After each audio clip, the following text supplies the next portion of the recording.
man in just his second season in MotoGP. Up the inside, there was hardly any room.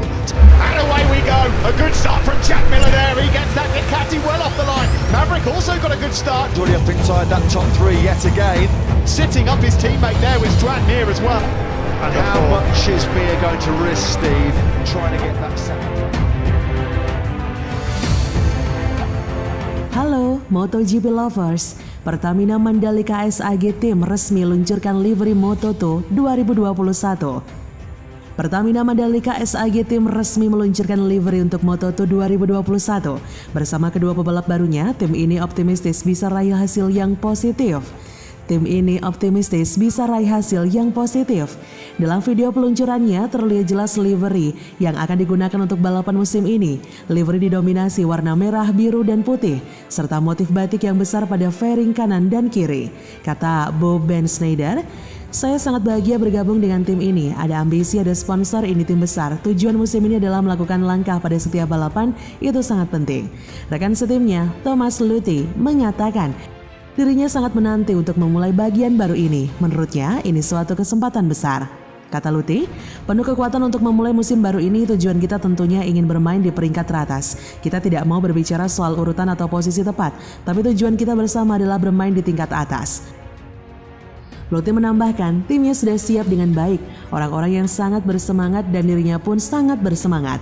Tim prinsipal Pertamina Mandalika SAG Team, Eduardo Perales, mengatakan warna baru pada livery motor yang digunakan sangat indah. Menurutnya, musim ini akan menjadi musim yang sangat seru.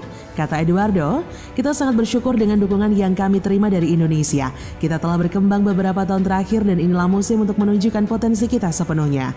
Resmi sudah Pertamina Mandalika SAG Team diluncurkan pada Rabu 24 Februari 2021 untuk berlaga di Moto2. Seperti diketahui, tim ini adalah bentuk kolaborasi dari tim balap asal Indonesia, Mandalika Racing Team Indonesia atau MRTI, dan tim balap asal Spanyol yang sudah berpengalaman di ajang Grand Prix Stop and Go SAG Team. Seperti yang diketahui, Pertamina Mandalika SAG Team akan menurunkan rider asal Swiss Thomas Luthi dan pembalap Belanda berdarah Indonesia Bo Ben Schneider. Keduanya merupakan rider berpengalaman di ajang Grand Prix dan sama-sama bersemangat membuka bab baru dalam karir mereka. Pertamina Mandalika SAG Team Luthi pun akan menjadi andalan tim ini.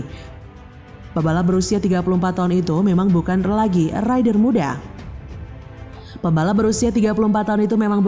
rider muda, namun prestasinya di ajang Grand Prix sama sekali tak bisa diremehkan. Luthi yang merupakan juara dunia GP 125 2005 tahun ini akan menjalani musimnya yang ke-19 di Grand Prix. Selama berkarir, ia telah mengoleksi 65 podium, yang 17 diantaranya merupakan kemenangan. Luthi yang pada masa mudanya dikenal sebagai rival berat Dani Pedrosa itu juga sempat menjadi runner-up Moto2 pada 2016 dan 2017. Dan menduduki peringkat ketiga pada 2019. Di sisi lain, Ben Schneider pun punya catatan karir tersendiri. Ia merupakan juara Red Bull Rookies Cup pada 2015, yakni prestasi yang membuatnya digayat tim prestisius Moto3 Red Bull KTM Ajo pada 2016. Kala itu ia sukses meraih 2 podium. Pada 2018 ia pun naik ke Moto2 bersama Tech3 Racing, namun gagal tampil kompetitif. Hasil serupa juga ia raih saat membela NTS RW Racing GP pada 2019 dan 2020, di mana ia paceklik podium. Dengan paket motor yang kompetitif, ia pun berharap bisa lebih baik tahun ini. Pernyataan Bo Ben Schneider, "Saya sangat senang bisa bergabung dengan tim ini. Kami punya ambisi besar, sponsornya juga siap mendukung. Ini tim yang benar-benar besar. Target saya musim ini adalah terus mencari kemajuan di setiap balapan. Dan ini penting, fokus saya akan tertuju pada Valencia, di mana kami akan menjalani uji coba pertama." Kemudian pernyataan dari Thomas Luthi, "Saya sudah tidak sabar memulai bab baru ini. Saya rasa ini kesempatan besar bagi saya. Kami punya energi besar dalam memulai musim baru. Target kami jelas bertarung di papan atas. Kami tak mau bicara peringkat atau posisi secara tepatnya, namun kami sangat ingin bertarung di depan. Saya rasa kami dikelilingi orang-orang yang punya motivasi tinggi. Dan ini adalah kesempatan besar. Saya sendiri juga sangat bersemangat." Nah, itu tadi untuk informasi hari ini. Thanks for watching.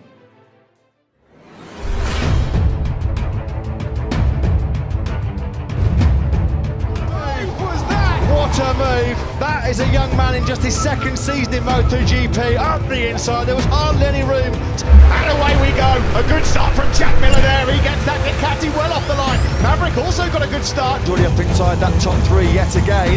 Sitting up his teammate there was Drat Mir as well. And how much is Mir going to risk, Steve, trying to get that second?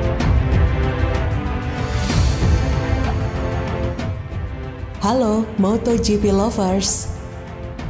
Komunikasi kami dengan PLN secara intens dalam membahas kebutuhan-kebutuhan tersebut baik melalui forum rapat atau diskusi dan atau pertemuan dengan PLN.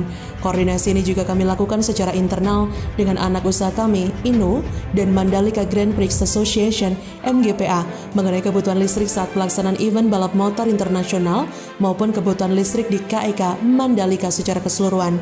Jelas Bram. Pembangunan KEK Mandalika yang saat ini tengah dikerjakan salah satunya adalah pembangunan infrastruktur dasar, yaitu jalan akses di area timur menuju Dusun Gerupuk. Jalan ini dibangun dalam upaya mempermudah akses masyarakat dan tamu atau wisatawan saat dari dan menuju Dusun Gerupuk ke KEK Mandalika. Juga sedang dibangun jalan akses dan saluran di area barat kawasan, dekat dengan pintu barat KEK Mandalika. Melalui anak usaha ITDC yaitu ITDC Nusantara Property INP yang berkolaborasi dengan Wika Gedung, juga tengah dibangun Hotel Pullman yang menyediakan fasilitas sejumlah 257 kamar termasuk dengan villa. Sementara pembangunan yang sudah rampung adalah Masjid Nurul Bilad kapasitas 4.000 jamaah. Penataan pantai sepanjang 1,4 km yang disebut Kuta Beach Park, serta Bazar Mandalika sebagai sentra ekonomi bagi usaha kecil menengah atau UKM yang terdiri dari 303 lapak. Untuk persiapan balap MotoGP, Bram juga memaparkan pembangunan jalan kawasan khusus JKK sepanjang 4,31 km saat ini sedang dalam proses pengaspalan service road yang sudah mencapai 1.450 meter. Bersamaan dengan pembangunan badan tunnel atau terowongan 1 dan 2 yang merupakan jalan bawah tanah yang menghubungkan bagian utara dan selatan di bawah lintasan. Dia berkata, jalan ini dimaksudkan untuk memudahkan mobilitas saat JKK digunakan untuk event tertentu. Salah satunya adalah balap motor. Kami estimasi melalui pelaksanaan kegiatan event balap motor ini juga memperkerjakan lebih dari 7.500 tenaga kerja. Sesuai dengan timeline, pada pertengahan tahun 2021 akan dilakukan proses penilaian dan pengesahan oleh Dorna Sport selaku pemegang hak penyelenggaraan event balap motor internasional seperti MotoGP dan World Superbike atau WSBK. Kata Bram, namun untuk penyelesaian MotoGP akan kami serahkan sepenuhnya kepada Dorna Sport. Mengingat masih adanya situasi pandemi COVID yang juga menjadi perhatian kita dan masyarakat di Indonesia. Persiapan penyelenggaraan MotoGP di sirkuit Mandalika juga menjadi perhatian pemerintah daerah. Pemerintah Provinsi NTB juga terus berkoordinasi dengan berbagai stakeholders. Gubernur NTB, Dr. Haji Zulkifli Mansyah MSc, meyakini persiapan MotoGP masih on the track atau masih dalam persiapan dengan rentang waktu yang telah direncanakan.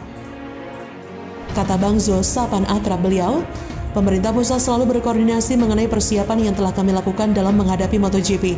Semua masih dalam rentang waktu yang direncanakan. Semua on the track sebelum MotoGP akan terlihat.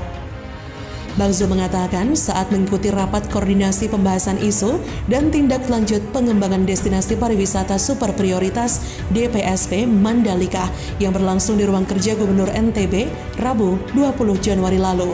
Bang Zul juga optimis bahwa event MotoGP 2021 di sirkuit Mandalika akan berlangsung pada bulan November 2021. Hal ini dikarenakan jadwal Superbike di sirkuit Mandalika sudah rilis pada tanggal 8 November 2020. Kata Bang Zul, kami sangat optimis dan Menteri Pariwisata Sandiaga Uno juga optimis karena Menteri kita ini sudah punya pengalaman di salah satu event dengan Dorna. Jadi sudah berpengalaman dalam hal negosiasi dan jadwal Superbike sudah keluar pada tanggal 8 November dan pastinya jadwal MotoGP juga akan keluar pada bulan tersebut. Karena itu, orang nomor 1 di NTB ini juga meminta seluruh stakeholders mematangkan persiapan Lombok. Indonesia sukses menjadi tuan rumah MotoGP. Kepala Kantor Perwakilan Bank Indonesia Provinsi NTB Heru Saptaji mengatakan KEK Mandalika bukan sekedar potensi NTB, namun jendela Indonesia di mata dunia. Lebih-lebih KEK Mandalika sudah dikenal sebagai tempat penyelenggaraan MotoGP di Indonesia pada tahun ini. Dia berkata, ini salah satu kesempatan emas yang tidak bisa dipunyai oleh seluruh negara. Jadi, kesempatan emas ini harus dimanfaatkan sebaik-baiknya. Seluruh infrastruktur pendukungnya dipenuhi sama-sama, kita berperan masing-masing sesuai fungsi kita. Investasi di KEK Mandalika menurutnya harus menjadi perhatian. Di satu sisi Indonesia memiliki keterbatasan investasi dan membangun KEK Mandalika. Alternatifnya harus ada kerjasama dengan investor sebagai partnership. Agar investor tertarik, Heru mengatakan harus diyakini bahwa KEK Mandalika adalah sebagai tempat yang aman dan nyaman berinvestasi. KEK Mandalika sedang bergerak dengan penyiapan infrastruktur sirkuit MotoGP. Heru Saptaji mengatakan dirinya tidak bisa membayangkan ke depan NTB akan seperti apa dengan adanya KEK Mandalika dan MotoGP. Dia berkata, yang jelas multiplier effect yang muncul akan dahsyat. Perputaran uang akan semakin besar sehingga menggerakkan ekonomi produktif dari hulu ke hilir. Misalnya ekonomi kreatif, community, development, makanan minuman, dan lainnya.